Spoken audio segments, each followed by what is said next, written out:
नमस्कार। Sai college of teachers training ओनमा के ऑनलाइन क्लासेज में आप सभी का स्वागत है।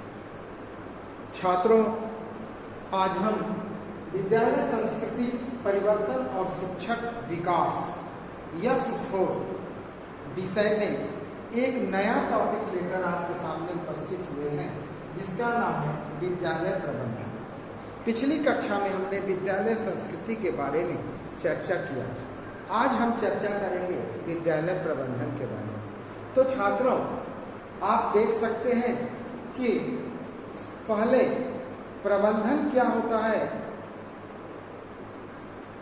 प्रबंधन या संगठन छोटा हो या बड़ा, उसे प्रबंध की आवश्यकता होती है। कोई भी संगठन हो, या तो छोटा हो या बड़ा हो, उसमें प्रबंध की आवश्यकता होती है और श्रेष्ठ प्रबंधन ही संगठन को सफल बनाता है।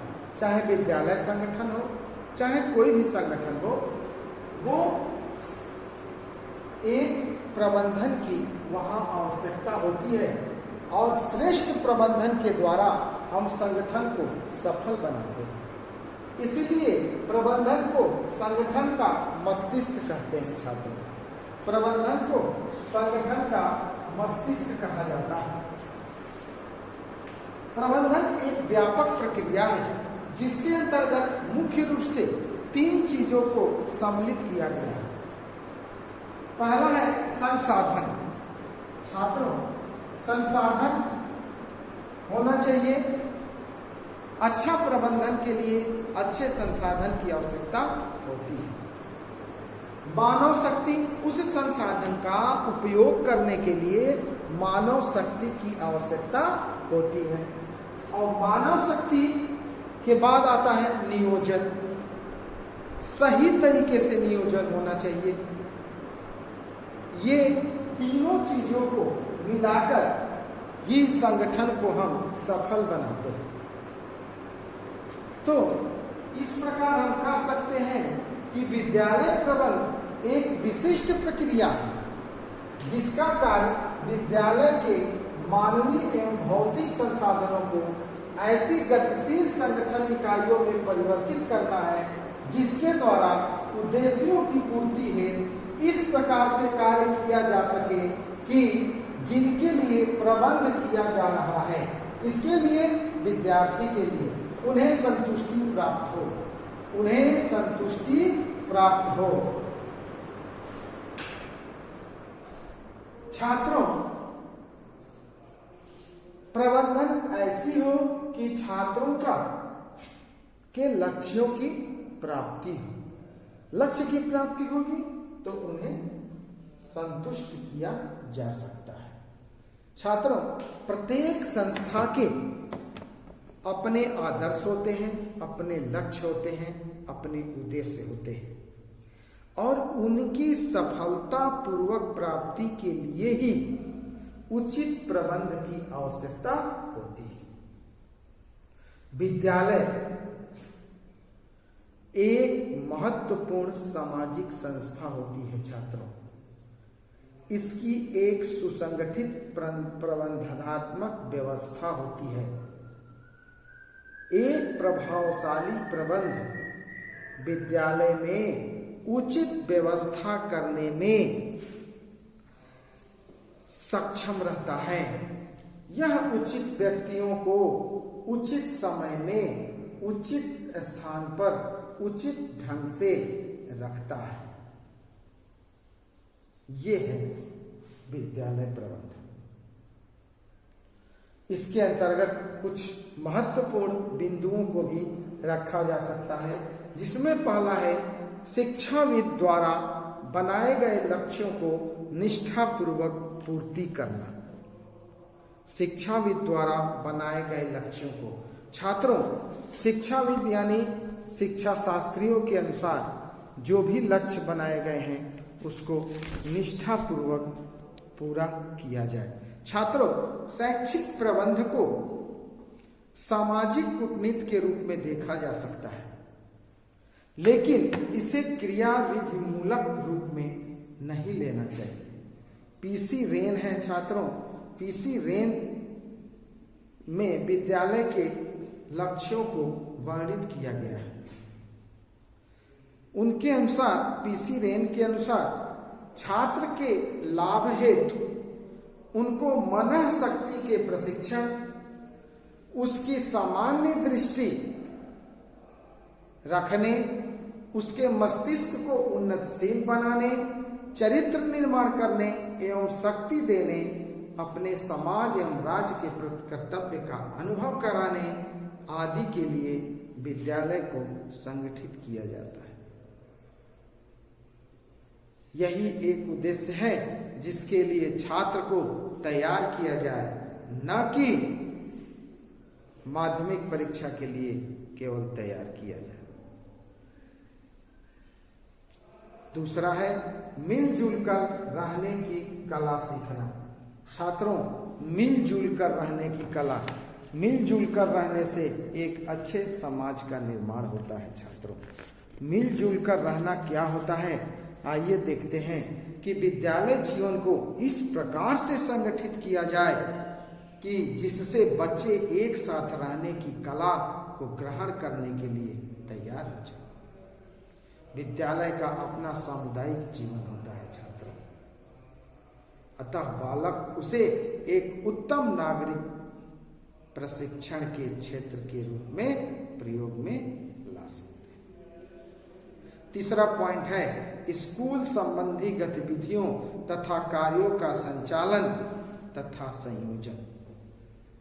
स्कूल संबंधी गतिविधियों एवं कार्यों का संचालन शिक्षा शास्त्रियों द्वारा प्रतिपादित उद्देश्यों एवं मंतव्यों को परिपक्व रूप देने के लिए यह अति आवश्यक है कि विविध योजनाओं तथा प्रक्रियाओं का संचालन इस प्रकार से किया जाए कि उचित व्यक्ति को सुयोग्य एवं समुचित स्थान मिल सके, जिसके परिणाम स्वरूप कार्य समयानुसार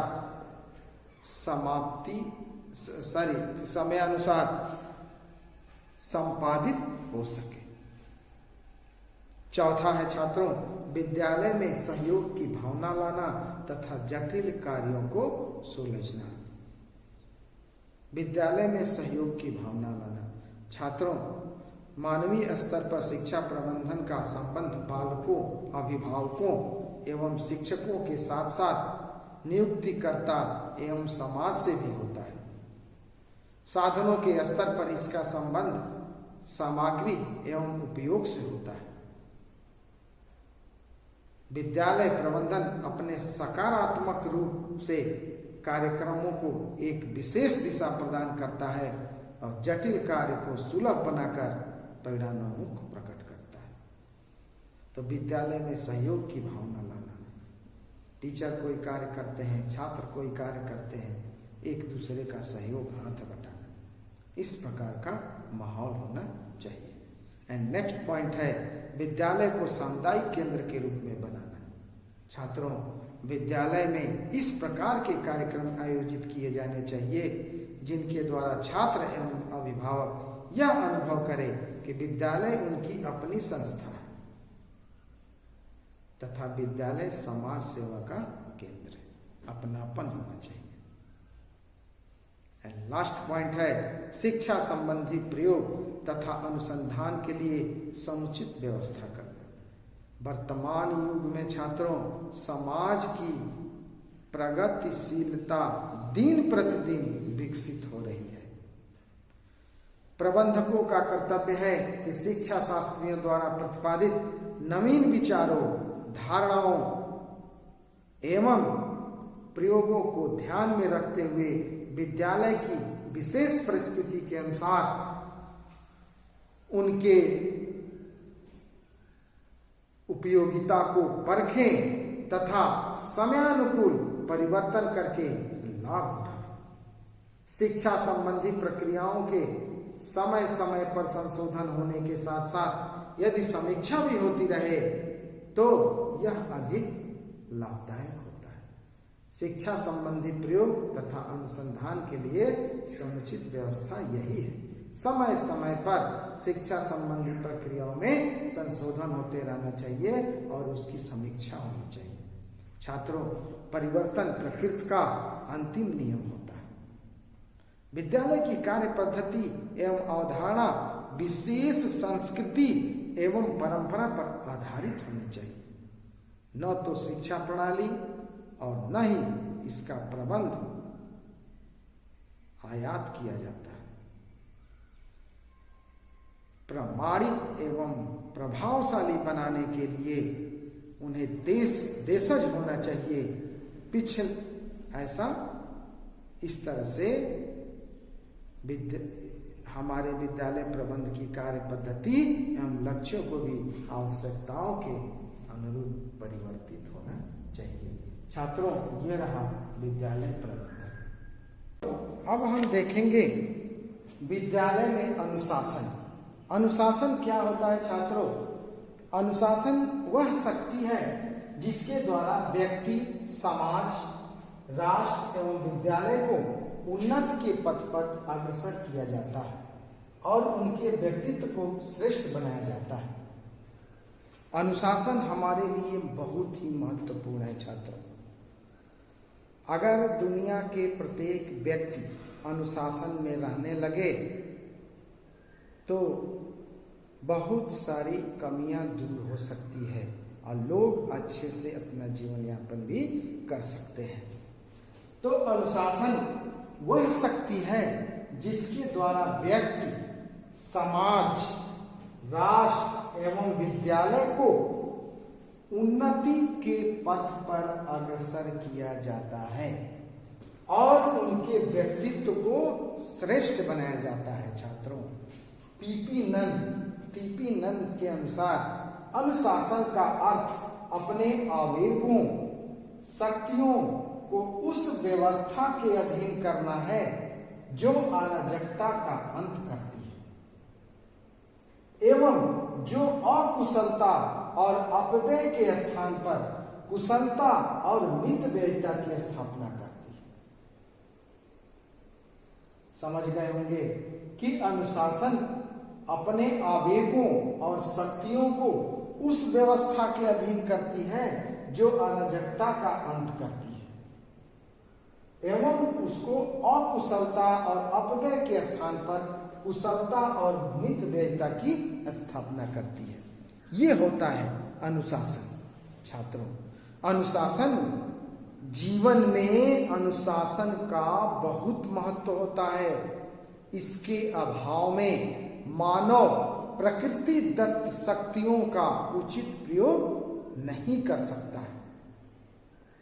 अनुशासन द्वारा ही व्यक्ति अच्छी शक्ति प्राप्त करता है और इस शक्ति से अपने नैसर्गिक प्रवृत्तियों का विकास करने में समर्थ होता है। छात्रों, व्यक्तिगत दृष्टि से अनुशासन का बहुत महत्व है। प्रत्येक व्यक्ति, दुनिया का प्रत्येक व्यक्ति अगर अनुशासित हो जाए, परिवार का प्रत्येक व्यक्ति यदि अनुशासित हो जाए तो बहुत सारी समस्याओं का समाधान किया जा सकता है। ये तो विद्यालय की बात है। घर में अनुशासन में रहेंगे, विद्यालय में अनुशासन में रहेंगे। विद्यालय में अनुशासन में रहेंगे, पूरे जीवन भर अनुशासन में रहेंगे। विद्यालय में अनुशासन में रहेंगे तो जो पढ़ने पढ़ाने की प्रक्रिया है, जो सीखने सिखाने की प्रक्रिया है, वो सुचारू रूप से चलेगी, सरलता पूर्वक चलेगी, किसी को किसी तरह की कोई दिक्कत नहीं होगी। छात्र, तो अफलातून दार्शनिक है जिनका कहना है एक राष्ट्र का निर्माण चट्टानों तथा वृक्षों से नहीं किया जाता है। किससे किया जाता है? उनके नागरिकों के चरित्र में निर्मित किया जाता है। एक राष्ट्र का निर्माण चट्टान से नहीं होता है छात्रों, न वृक्ष से होता है, बल्कि उनके नागरिकों के चरित्र से राष्ट्र का निर्माण किया जाता है। ये बहुत बड़ी बात है। और इनका कथन पूर्ण रूप से सत्य भी है। छात्रों, एक अनुशासित व्यक्ति सच्चरित्र एवं अपने मन, वचन एवं कर्म से शुद्ध होता है। इससे स्पष्ट है कि राष्ट्र या संपूर्ण समाज के लिए अनुशासन का बहुत महत्व है। इस तथ्य को इतिहास की सहायता से भी स्पष्ट किया जा सकता है। आइए देखते हैं। इतिहास इस बात का साक्षी है कि जब कोई देश अनुशासनहीनता का शिकार हुआ, तभी उसको बाह्य शक्तियों की दासता को स्वीकार करना पड़ा। जब आप अनुशासित होंगे, पूरा देश अनुशासित होगा, तो बाहरी शक्तियां उस पर आक्रमण कर ही देगी। तो बाह्य शक्तियों की दासता को स्वीकार करना पड़ता है। अनुशासन द्वारा व्यक्ति एवं संपूर्ण समाज या राष्ट्र में स्फूर्ति उत्पन्न की जाती है। संपूर्ण राष्ट्र में स्फूर्ति उत्पन्न की जाती है। इसके अभाव में इस शक्ति का नाश हो जाता है, जिसके बड़े बड़े भयंकर परिणाम निकलकर सामने आते हैं। छात्र, इस प्रकार क्या व्यक्ति, क्या राष्ट्र, क्या समाज, सभी का व्यक्तित्व अनुशासन द्वारा महान बनाया जाता है। चाहे व्यक्ति हो, चाहे राष्ट्र हो, चाहे समाज हो, सभी का व्यक्तित्व अनुशासन के माध्यम से महान बनाया जाता है। ये अनुशासन का महत्व है।